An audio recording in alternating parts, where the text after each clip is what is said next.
Hello and welcome to Channels Book Club. I am Olakunle Kasumo. The Nigerian police does not exactly enjoy a good reputation in the country.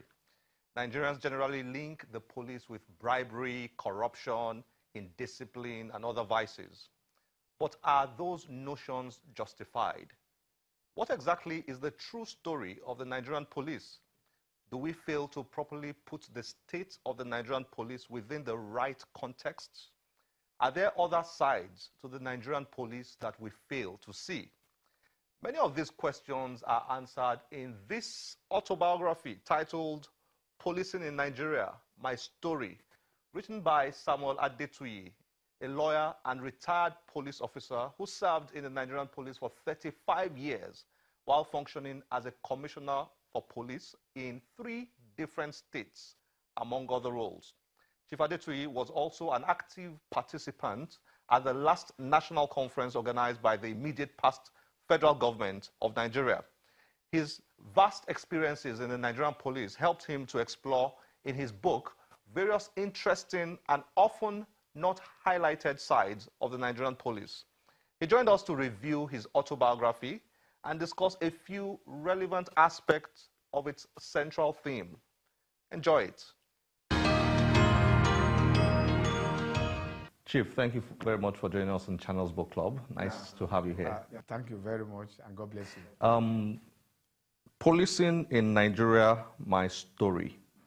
Let's start with what inspired you to write this autobiography or memoir, as the case may be. For my 35 years service, I have been very, very passionate about the police.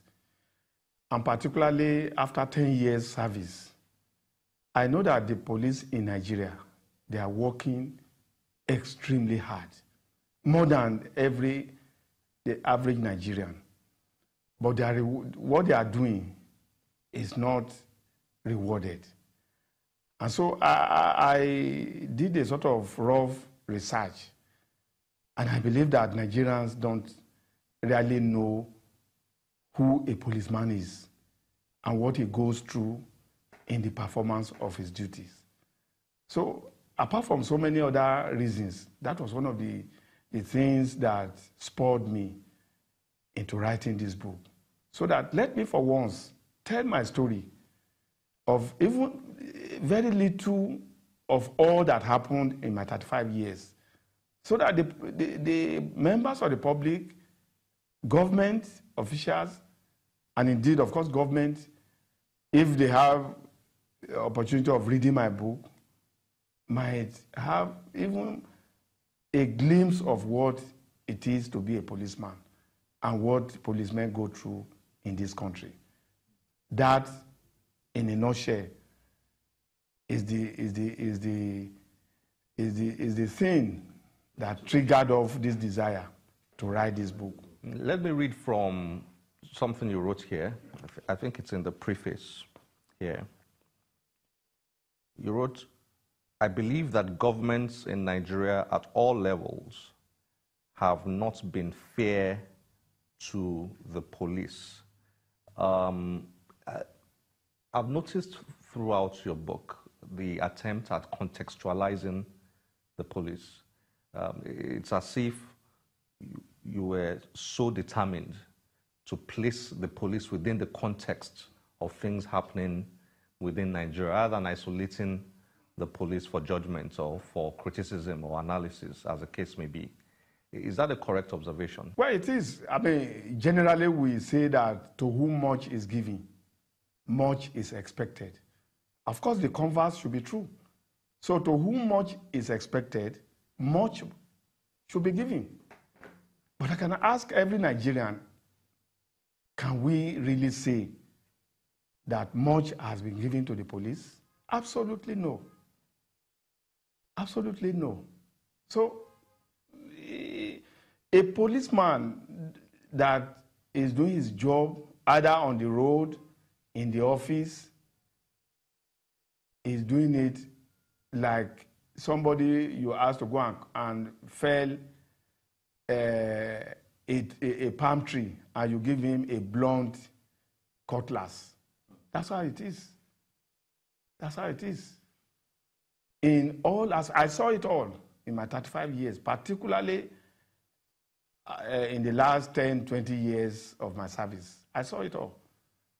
But I was not daunted because I had a focus. The first chapter of your book explains how you eventually joined the police. And I found it very interesting because you saw a young police officer who inspired you and got you dreaming about becoming the police. And it seemed like any other young person aspiring for a beloved profession. Today, we have young people who want to become lawyers and who want to become oil men and who want to become bankers and so on. That has changed, hasn't it? Because it's rare to see any young person, like your own example back in those days, dreaming of becoming a professional police officer, becoming a police officer in a very professional sense. That seems to have changed. Your guess is as good as mine. What it is now, if we must be honest to ourselves, is that people join the police not passionately as I did when I joined. The example I gave as to what directed my mind towards joining the police was an officer that I saw, smart, professional, and he was articulate in his decision-making, and I felt just at once that that's what I want to be. Because when I was leaving secondary school, from my locality, I wanted to go straight into the university, take a degree in mathematics, and go back to my alma mater and teach mathematics. That was my desire as a young man. But that day that I saw that officer, the idea of being a teacher just went off my mind.